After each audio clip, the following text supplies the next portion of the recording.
And Frank, the FBI has taken over the investigation. What does that mean in a practical sense?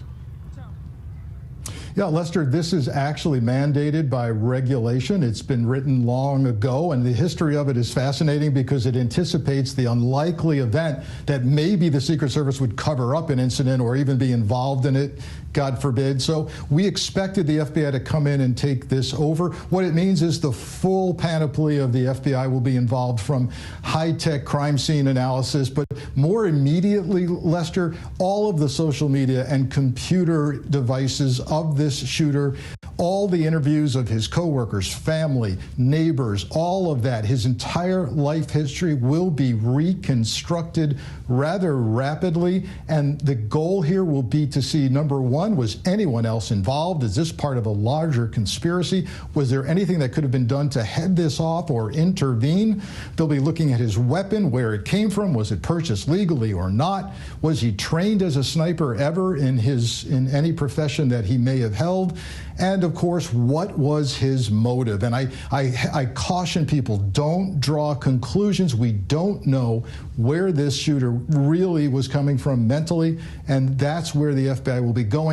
One of the early things they need to rule out is terrorism. They need to rule out that this wasn't a part of an international terrorism plot. So lots of things on the FBI's plate in the upcoming days and weeks. This is, Merrick Garland has brought his team together. Is this truly a national security issue?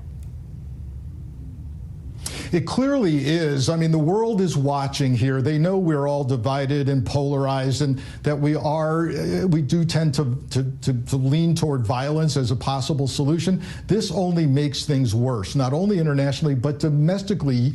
You've reported the RNC is starting on Monday. This is our iconic democratic process. The parties hold conventions. They pick their nominees. The question, can we do that securely and safely? And you will see changes come Monday in the planning around the RNC. So, for example, in the state of Wisconsin, you're not supposed to preclude anyone from carrying a weapon, even in a soft security zone, which is in place for the free speech and designated protest areas of the convention. I think those are going to get moved. There's also a parade route around the building for people who want to exercise free speech and assembly.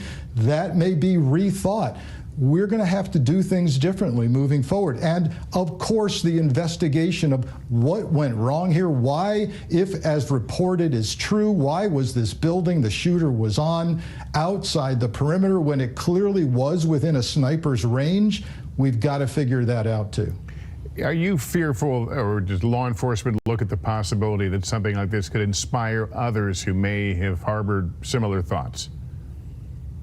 Oh, absolutely. The copycat thing here, look, sadly, we've seen it over the last couple of years, haven't we, with people kind of taking on FBI buildings, and it doesn't end well for them, like Cincinnati, Ohio, or a man who tried to swing a weapon at FBI agents in Provo, Utah, who were arresting him. This kind of thing begets more violence and revenge. So if you're going to have protest areas in Milwaukee with presumably people who are anti-Trump, can you imagine people who think in their head the answer is to seek revenge for today's event, maybe against those who are protesting against Trump? This presents quite the challenge for next week. And as this investigation unfolds, you reminded us not to glom on to what we think may be a motive in this case.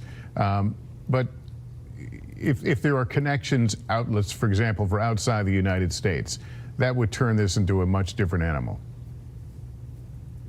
It sure would. And look, the FBI Director Chris Wray, for example, has been telling Congress repeatedly now that there is strong indication of a potential for an international terror attack here. He used the language that it could look like the concert hall attack in Moscow recently by ISIS-K. Recently, the FBI arrested 8 men who migrated over the southern border from Tajikistan who are affiliated with ISIS-K. So, that is an ongoing concern, and the FBI is going to work quickly to try and put that angle to rest. And the digital trail, we've seen that emerge in similar things before. Will that be the tell-all, essentially?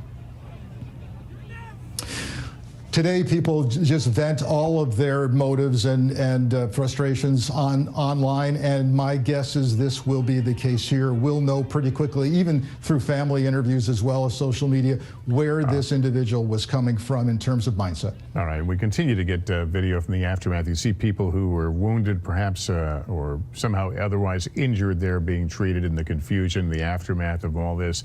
There's still photos, including ones like this, that have certainly gone viral among many of Donald Trump's supporters after he has survived what is an apparent assassination attempt in Pennsylvania today at a rally.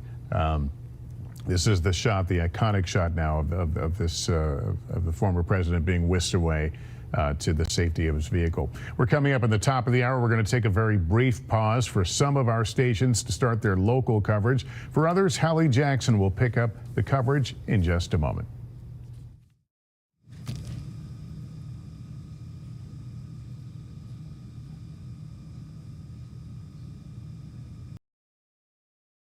Political rally.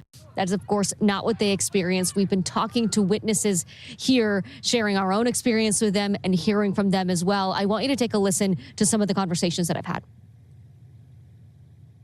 Joe and Donna, a mother-son, who say that they were right there. They were in the area where this happened. Donna, let me start with you.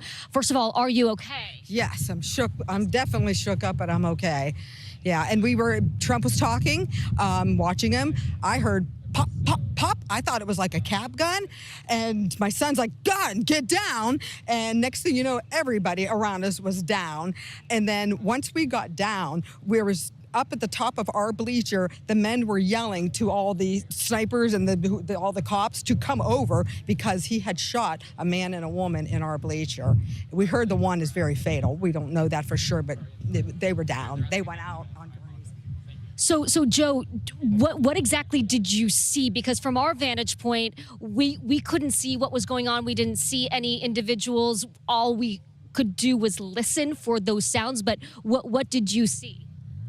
Again, I was watching the president, and you hear the gunshots go off. Remarks from up top said that the shooter actually climbed up the back of the bleacher.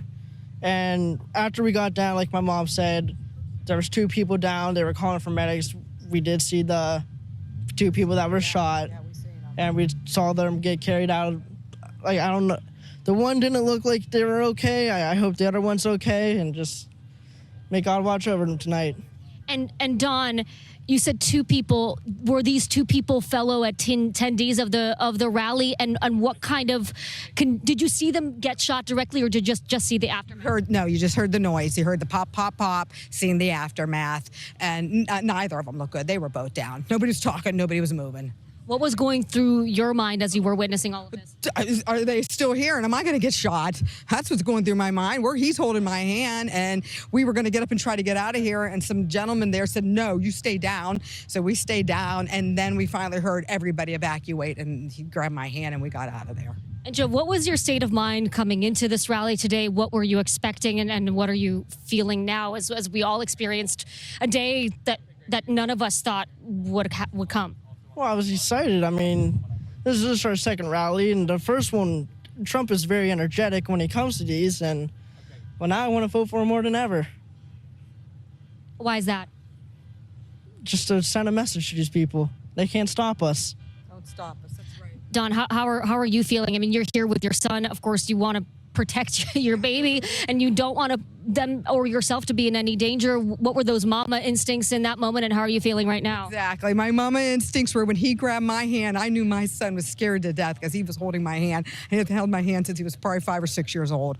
And so he held on to my hand, and you can imagine, my heart went into a million pieces. All I kept thinking was we got to be safe and get out of here. And I agree with Joe. Vote for Trump, because this country got to get back in line. This is out of control. How did you get out ultimately? How did you get here to safety? That once they evacuated us, because right where we were sitting, we were able to just keep on going. We actually watched the snipers and everybody over on the side for a few minutes, but we just got out of there. We were scared. What did you see from your vantage point of the snipers? These were the people protecting the former president. That's correct. And now they were over in the lawn. They just were watching every single person with their guns going by.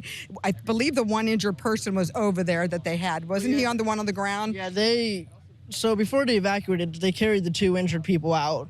Then they yelled for us to get evacuated. At that point, all the Secret Service were up in our section with the guns, and they were all in the field. Because like I said, rumor was he climbed up the back of our bleacher. Hallie, I also